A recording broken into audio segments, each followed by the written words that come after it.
Buenas tardes, estimados alumnos. Rápidamente, la grabación de nuestra clase falló, estaba fallando la plataforma, entonces, pues, voy a hacer un resumen de la clase y de lo que nos faltó. Muy bien, estructura matricial, les comentaba, es la combinación de la estructura lineofuncional y la estructura divisional. No es solamente la combinación de ambas, y cuando no se tienen los recursos suficientes para departamentalizar cada clasificación o subdivisión de los productos o servicios que tengan las empresas cuando éstas crecen y necesitan tener divisiones. Entonces, no todas las empresas tienen los recursos o simplemente no es factible tener nuevos departamentos con cada uno de sus departamentos funcionales, valga la redundancia. Entonces, utilizamos la estructura matricial. Aquí vienen las condiciones, revisen las diapositivas. La estructura divisional puede ser divisional geográfica, divisional por productos o otro tipo de divisiones. Las más comunes es la geográfica y la división por productos, como está acá arriba. Vector estructura por comité es igual que una estructura matricial, solamente que esta tiene un inicio y un fin. Recuerden, es por proyectos. Un proyecto tiene un inicio y un fin, un comité igual. Entonces, la única diferencia con la matricial es la temporalidad de la estructura, es decir, es temporal, por tiempo definido. Bien, acá están. Bien, estructura virtual. Pensábamos que se hacen cada vez más complejas o se desagrega los departamentos funcionales de las organizaciones cuando crecen, se hacen más pequeñas y ocupamos a otras empresas, ocupamos a socios clave. Comentábamos que aquí ya no ocupamos tanto términos de departamentalización, sino propuesta de valor, actividades clave, socios clave, recursos clave. Entonces lo único que nos une con estas otras organizaciones es que tenemos un fin en común. Hablamos con comunicación horizontal, hablamos ya de empresas virtuales, el teletrabajo, la logística va a terceros. Comentábamos del caso de Amazon, que es un socio clave para muchas de estas nuevas empresas virtuales, que incluso nunca vemos el rostro de las mismas. En estructura por redes, utilizamos más los nodos en la parte de la comunicación, es relaciones contractuales, es decir, se dan a través de los contratos. La estructura docrática, se viene abajo toda la parte de la jerarquía y seguimos con la parte de socios clave, con la parte sobre todo de propuestas de valor. En la estructura organizacional de hipertexto, esta se centra más en lo que es la base del conocimiento, la gestión del conocimiento dentro de la organización, y también aquí entra la parte de la gestión por procesos, es decir, importan aquí más los procedimientos, las tareas, las actividades que las jerarquías y los departamentos. Entonces es muy distinta. Aquí hay otra parte de la estructura de Trébol, donde seguimos con la desagregación, es decir, haciendo más pequeña la organización. Solamente nos quedamos con un pequeño núcleo de trabajadores permanentes, lo demás se subcontrata o es fuerza de trabajo flexible, es decir, esta fuerza de trabajo se contrata por tiempo definido o con diferentes condiciones a los trabajadores de planta. E incluso un cuarto pétalo de la estructura organizacional de Trébol es el trabajo que hace el cliente. Comentábamos que el ejemplo son los bancos que ya están digitalizando sus servicios, o bien lo podemos hacer a través de cajeros automáticos donde nosotros nos damos ese propio servicio, introducimos cheques, datos, etc. La parte de hipertrébol, comentábamos que es una combinación de la estructura de hipertexto y la de Trébol, en donde ya no existe una base burocrática, sino existe esta organización en Trébol, donde solamente mantenemos un núcleo muy pequeño de trabajadores, subcontratamos, tenemos contratos de trabajo flexibles y trabajos que van a hacer los clientes. Esto junto con la gestión del conocimiento. ¿Bien? Y obviamente la administración por procesos.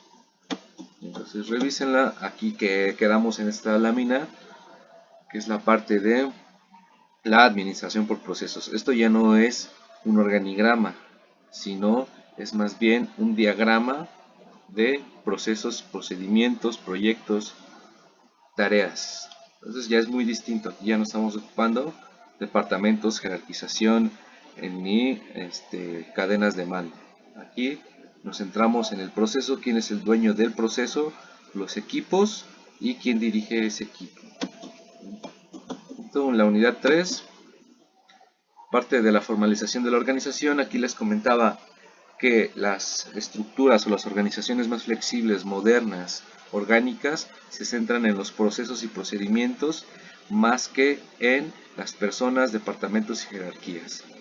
Bien, entonces, una se va a formalizar a través de manuales de trabajo, se formaliza a través de jerarquías, a través de departamentalización, y las organizaciones flexibles se organizan o se reorganizan a través de los procedimientos clave, de las actividades. Otra vez, muy distinto hablar de tareas específicas a actividades clave. Es diferente hablar de un procedimiento, de una lista de pasos a seguir, a un socio clave, a ver quiénes son, qué es lo que necesito para que la organización pueda brindar esa propuesta de valor a un mercado ya segmentado.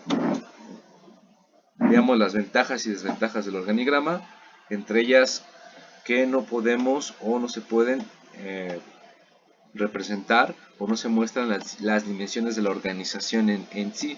La madurez, yo no puedo ver la madurez de una organización a través de su organigrama. Tampoco no demuestran procedimientos ni cargas de trabajo y se vuelven complicados, sobre todo al representar a las organizaciones modernas, a las contemporáneas, a las que son, están a la vanguardia. Sin embargo, pues nos ayudan en las empresas, sobre todo las más tradicionales o mecánicas, a determinar quién hace qué, cuál es la jerarquía, cómo va a ser la comunicación. Pero pues no va más allá de eso. Bien, aquí les dejo los niveles de organigrama, lo revisan. De esto no viene mucho en el examen, entonces no se preocupen. Mapas de procesos es importante. Entonces comentábamos, utilizamos organigramas, manuales de procedimientos en las empresas más tradicionales. Y el mapeo, que es distinto, el mapeo de procesos en organizaciones orgánicas, en organizaciones flexibles, en las organizaciones modernas. Les comentaba, las estructuras organizacionales como la línea funcional, la divisional, incluso la matricial, dentro de sus desventajas son que no se muestran los procedimientos de negocio. ¿Y qué pasa? Que oscurecen, que empañan lo que realmente es el objetivo de la organización. Las fragmentan, las dividen. ¿De acuerdo? ¿Qué más tenemos por acá? Muy bien, los procesos, sí. Las empresas modernas se organizan por procesos, por procedimientos, ya que se alinean a una cultura más que a la estructura. Van más enfocados a los valores que a las tareas. Están más enfocadas en el desempeño organizacional que en el resultado de unas pocas áreas. Entonces tenemos las jerarquías de procesos, al macroproceso, que son las actividades clave, y posteriormente de ahí, ahora sí ya podemos definir sus procesos, actividades, tareas, incluso proyectos. Entonces, ¿qué pasa? Los macroprocesos lo esencial que tiene que hacer la organización día a día para mantener su propuesta de valor al segmento de clientes elegidos. Y ya de ahí nos vamos para abajo. Es decir, un ejemplo rápido. En el caso de Apple, la propuesta de valor es música sin interrupciones. ¿Cuál sería una parte de un recurso clave? Obviamente es el desarrollo de el iPod. Entonces ya aquí estamos hablando del macroproceso. Es la música sin interrupciones. Todo lo que tengo que hacer para ello ya son subprocesos como la fabricación de los iPods. Y de ahí pues ya nos vamos más para abajo. Un procedimiento, una actividad sería, bueno, se tiene que un poquito ya más burocrático, esto se tiene que mandar el diseño de California y de California tiene que pasar a China y ensamblarse ahí y regresar, y la logística. Entonces ya estamos hablando a niveles menores de actividades y tareas. Entonces la administración por proceso es lo que las compañías tienen para saber qué es lo que hacen para, nuevamente, utilizamos mucho este término de propuesta de valor. ¿Qué es lo que se hace para que la propuesta de valor llegue al cliente? Muy bien. La manera en que fluye el trabajo a través de la organización. Ya comentábamos esta parte, si nosotros pusiéramos como en capas en los layers que es un proceso de negocio dentro de la función organizacional, tendremos algo como lo que vemos en la pantalla. En jerarquía de proceso ya se los comenté. Macro, los macroprocesos, los procesos, subprocesos o procedimientos, tareas o protocolos. Se los dejo aquí. Bien, los diagramas de flujo. Aquí también es muy importante al momento de administrar por procesos. ¿Quién es el dueño del proceso y quiénes son los involucrados? Y cómo se ha afectado un área con la otra. Entonces, aquí es muy importante definir el dueño del proceso o procedimiento para responsabilizar a todos, no solamente al dueño del proceso, sino a todos los que están involucrados en el mapeo de estos procesos o procedimientos. Bien, manuales organizacionales, como les comentaba, es más detallista con respecto a las operaciones, tareas y actividades, es decir, a la jerarquía más baja de los procesos. Aquí tenemos otro diagrama donde el resultado son documentos de trabajo y entregables. Entonces esto va a depender, entregables los vamos a tener cuando estamos también administrando por proyectos. Muy bien, eso es todo, no es muy complicado. Vamos el repaso de lo que viene en su examen. Ya habíamos empezado este sábado, solamente quedó pendiente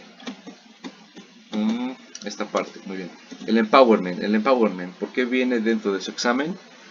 Bueno, porque una estructura organizacional no necesariamente tiene que modificarse para otorgar o facultar a los miembros de la organización ciertas tareas o actividades, es decir, que sean dueños de su trabajo. Aquí tenemos un ejemplo, un reactivo tipo GEL, que nos dice, vamos a leerlo rápidamente: una empresa que vende productos de plástico centraliza las decisiones en el gerente y los 40 trabajadores les reportan directamente. Entonces, ¿qué pasa? Esta situación ha afectado a la operación, ya que el tiempo de espera para atender a los clientes se prolonga demasiado al estar esperando que el gerente revise los pedidos. El resultado que se obtuvo del diagnóstico del clima organizacional muestra que el personal se esfuerza por cumplir con su trabajo y cumplen con sus funciones. Es decir, aquí tenemos una estructura funcional, se muestra muy claramente, nos lo describe el reactivo. Pero ¿qué pasa? La centralización, ha crecido la organización. Entonces, ¿qué pasa al tener 40 o más empleados, que anteriormente tal vez solamente manejaba 20? Se centralizan las decisiones en una sola persona. Y esta persona, pues a cabo de tiempo, va a mermar su capacidad para supervisar todas las operaciones, como nos dice el reactivo. Entonces, ¿qué pasa? Estos sus subordinados no se sienten con la libertad de tener iniciativa, pues cuando lo han hecho no son tomados en cuenta. Y esto no es culpa del gerente, no, más bien ya se necesita una reorganización de esta estructura con la que cuentan, es decir, refrescarla un poco, y no necesariamente necesito contratar o realizar otro departamento. Entonces, dentro de algunas técnicas organizacionales o reorganizacionales se encuentra el empowerment, es decir, facultar a los subordinados a que ellos tengan la libertad de autosupervisarse, por decirlo así, es decir, de ya entregar el trabajo con el que cuentan de manera directa sin un visto bueno. Hay ventajas y desventajas de esto, por supuesto. Una de las desventajas es que necesito que el personal ya sepa bien cuáles son sus funciones y que sepa cómo realizar las tareas. Y en este caso, en el reactivo, pues nos lo muestra. Dicen que todos ellos ya conocen bien su trabajo, cumplen con sus funciones, pero aquí tienen una restricción de libertad. Entonces, ¿qué pasa? También pega en la motivación, pega también en el aprendizaje, ya no se aprende, ya no se sienten como niños de escuela, ¿no? Niños que el maestro tiene que revisar todas sus tareas, y va bajando la motivación, la comunicación también se ve mermada con el gerente, pasan muchísimas cosas.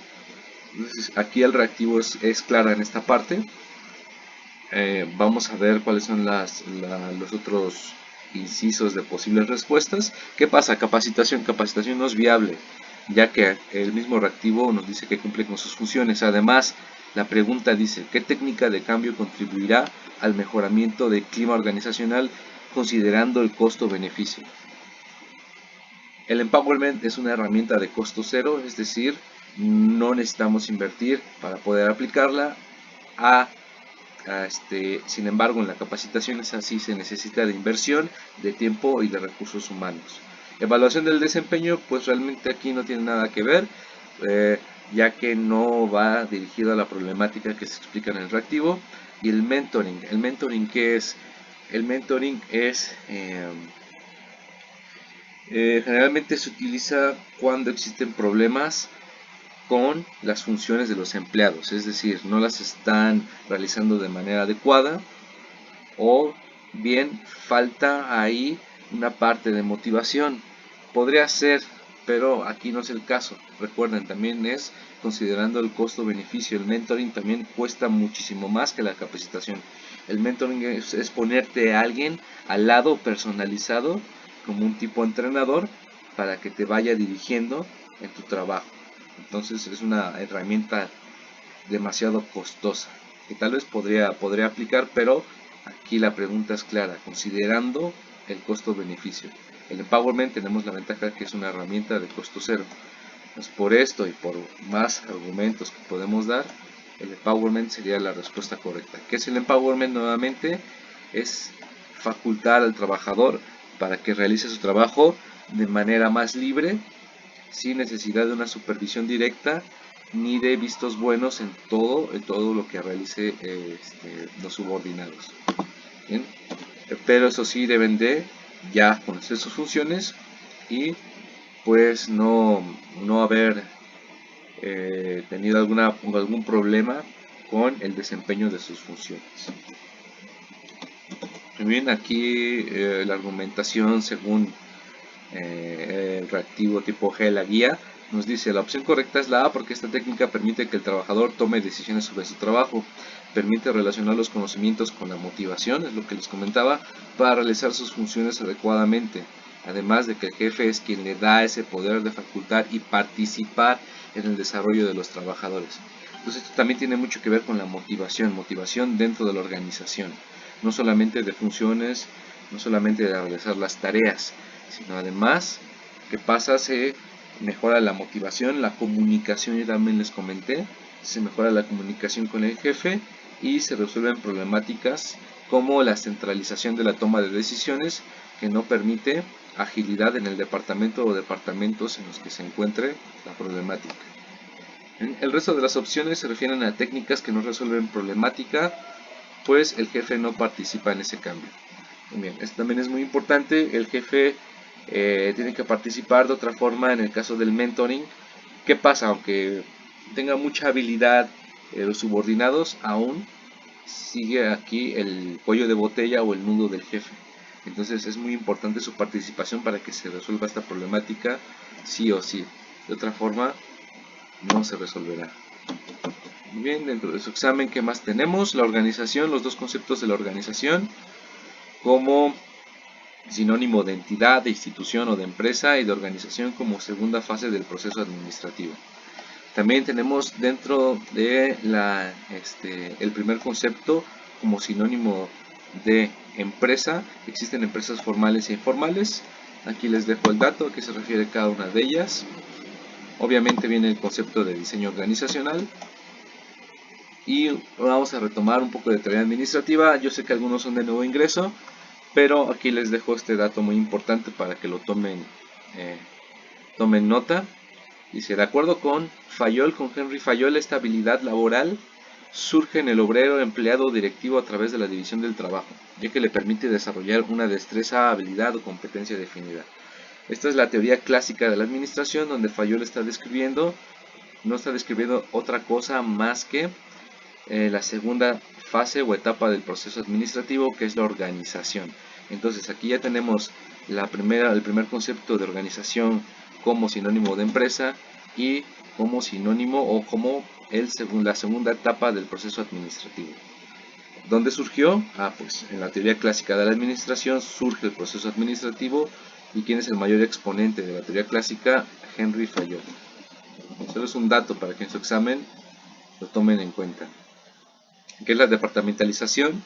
No es otra cosa más que la estructura básica de la organización, son donde se definen y agrupan áreas o grupos donde se realizan tareas o trabajos específicos, ya sea de forma funcional, divisional, matricial, entre otras. ¿Sí? Todo lo que ya vimos en cómo se coordina el trabajo y cómo se divide y cómo es representada gráficamente a través de los organigramas y sus propias estructuras. Mientras descentralización versus empowerment. En el ejercicio anterior, en el reactivo tipo Hell, ya tomamos el concepto del empowerment, es decir, las decisiones se centralizaban dentro o en este caso en el gerente de ese departamento. Entonces la solución es la descentralización, pero en este caso el reactivo nos comentaba que es una herramienta de costo cero. Entonces la descentralización es diferente al empowerment. En la descentralización nosotros creamos más áreas, es decir, podemos pasar de una estructura lineofuncional a una estructura divisional y ya descentralizamos las tareas que anteriormente estaban en unas pocas áreas. Entonces es muy distinto. El empowerment, recuerden, interviene el jefe, se utiliza generalmente para pequeñas unidades de negocio o unidades dentro de la organización. La descentralización se utiliza cuando la empresa ya es muy grande y necesita reorganizarse, y la descentralización es la parte medular de una estructura divisional. Es decir, se está descentralizando la toma de decisiones en unos pocos departamentos.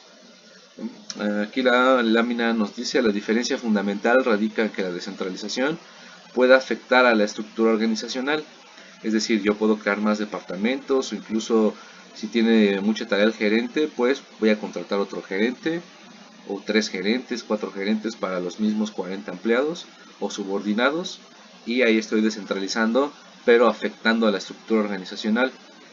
Voy a gastar más, necesito más instalaciones, entre otras cosas. Mientras que el empowerment es una técnica de gestión, es decir, solamente yo modifico la forma en que me comunico, la forma en que superviso, la forma en que realizo el trabajo, y no se afecta a la estructura organizacional. Es decir, es la misma estructura, va a ser el mismo gerente y los mismos 40 empleados, pero ¿qué pasa?